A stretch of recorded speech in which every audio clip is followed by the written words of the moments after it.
স্বাগত ৭১-এর খেলা জুড়ে আপনাদের সাথে আছি আমি ফাহিম রহমান। পেস তারকা রুবেল বিতর্কে এখন তোলপাড় গোটা দেশ। বিভিন্ন প্রতিক্রিয়া আর মন্তব্যের ঢেউ উঠেছে সামাজিক যোগাযোগ মাধ্যমগুলোতে। অনেকে হ্যাপিকে দাঁড় করাচ্ছেন আসামির কাঠগড়ায়। তবে ৭১-এর অনুসন্ধান বলছে হ্যাপি ভালোবেসে আর বিয়ের প্রতিশ্রুতিতে নিজেকে সঁপে দিয়েছেন রুবেলের কাছে। দুজনের ধারণ করা ফোনের আলাপ শুনে শামসুল আরেফিনের ৩ পর্বের ধারাবাহিকের এখন রয়েছে প্রথম পর্ব। তুমি আমাকে ভালোবাসো? আমি যেদিন মরে যাবো আমি মনে হয় বেশি দিন বাঁচবো না, বুঝছো? সত্য কথা, তোর তাড়াতাড়ি মরে যাওয়া উচিত। এটাই দোয়া করে বলবো। তুই মরে যে আমাকে বাঁচাবি। আচ্ছা তাহলে দোয়া করতেছি আমি তাড়াতাড়ি মরে যাই। বলো। হ্যাঁ আমি জানি তুমি আমাকে ভালোবাসো, তো আমাকে কেন কষ্ট দাও? কেন কষ্ট দাও বলো? নিজেও কষ্ট পাও, আমাকেও কষ্ট দাও কেন? তো রুবেল হ্যাপির ফোন আলাপে ষড়যন্ত্রের আলামত পাওয়া যাচ্ছে কই? আলাপ শুনে মনে হচ্ছে ৯ মাসের প্রেমের ভালোবাসায় বিয়ের প্রলোভনে একাধিকবার শারীরিক সম্পর্ক। পুরো নভেম্বর মাস জুড়েই ফোনে বিয়ের চাপ দিয়ে যাচ্ছিলেন হ্যাপি। কখনো কৌশলে, কখনো রাগ দেখিয়ে এড়িয়ে গেছেন রুবেল হোসেন। বিয়ের জন্য নিজের ফ্ল্যাট রুবেলের নামে লিখে দিতে চেয়েছিলেন হ্যাপি। আচ্ছা রুবেল, বলো। আমাদের বাসাটা তো ছোট না? কি? আমাদের বাসাটা তো ছোট না? হুম, তোমার বাসার চেয়ে তো ছোট। ধরো আমার আম্মু নিজের সামর্থ্যে যতটুকু পেরেছে নিয়েছে। আচ্ছা এই ফ্ল্যাটটা যদি তোমার নামে লিখে দিই তাহলে তুমি আমাকে বিয়ে করবা?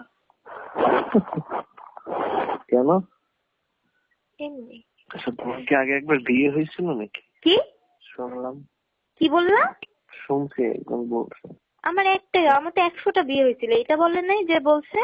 না একজনের বলছে তখন নাকি আগে একবার বিয়ে হয়েছিল। একবার কেন, আমার তো 100 বার বিয়ে হয়েছিল। সে বলেনি, সে তো তাহলে জানেই না। পুরোটা জেনে কথা বলতে বলো না।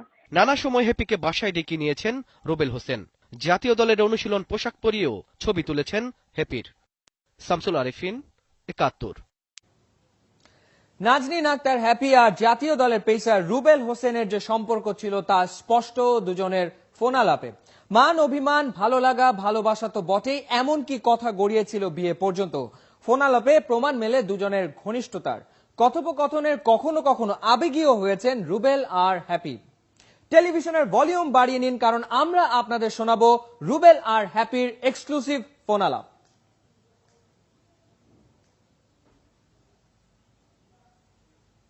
একটা কথা বলছিলেন যে আপনি আমাকে ছাড়া কাউকে বিয়ে করবেন না।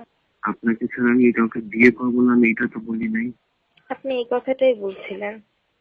আমি এই কথা বলি নাই, আমি বলছি অন্য কাউকে, আমি বলছি অন্য কাউকে বিয়ে করবো না। হ্যাঁ, আপনি আমাকে ছাড়া অন্য কাউকে বিয়ে করবেন না, এবং এটাই তো বলছেন যে আপনি যদি আমাকে বিয়ে না করেন তাহলে আপনি আর কখনো কাউকে বিয়ে করবেন না, সারা জীবনে বিয়ে না করাই থাকবেন। কিন্তু আমি ওইভাবে বলি নাই, ঠিক আছে? ওটা আমি এমনি করে বলছিলাম, ঠিক আছে? তখন আজান শেষ হয়ে গেছে। আজান তখন শেষ হয়নি। আপনি ভিডিওতে ব্যাক করেন। আপনি আমার লাইফে আর থাকেন না প্লিজ।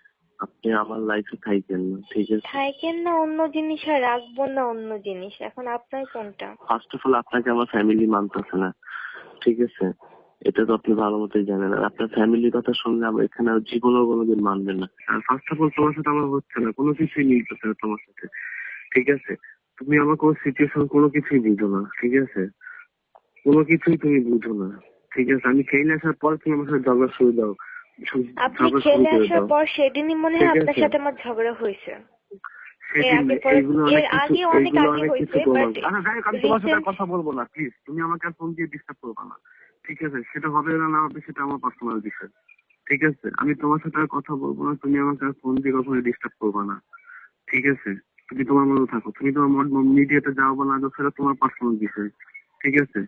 তোমার বিষয়ে আমাকে কেউ যেন কখনো নক না করে, ঠিক আছে? আমি তোমাকে জাস্ট মাইন্ড করে দিলাম। বিতর্কে রুবেল হোসেন, নাজনীন আক্তার হ্যাপি। পক্ষ বিপক্ষ নয়, সত্য উদ্ঘাটনের চেষ্টা আমাদের। আসলে কি জাতীয় দলের পেসার রুবেলের দ্বারা নির্যাতনের শিকার হয়েছেন অভিনেত্রী নাজনীন আক্তার হ্যাপি, নাকি কোনো অসৎ উদ্দেশ্যে জাতীয় দলের ক্রিকেটারকে ফাঁসানোর চেষ্টা করছেন তিনি? ৭১-এর অনুসন্ধানে বেরিয়ে এসছে চাঞ্চল্যকর তথ্য। রুবেল হ্যাপির ঘটনার আদ্যপান্ত নিয়ে শামসুল আরেফিনের ৩ পর্বের ধারাবাহিক প্রতিবেদনে জেনে নিন কোনটা সত্য আর কোনটা মিথ্যা। চোখ রাখুন খেলা যোগে, বৃহস্পতিবার দেখবেন দ্বিতীয় পর্ব।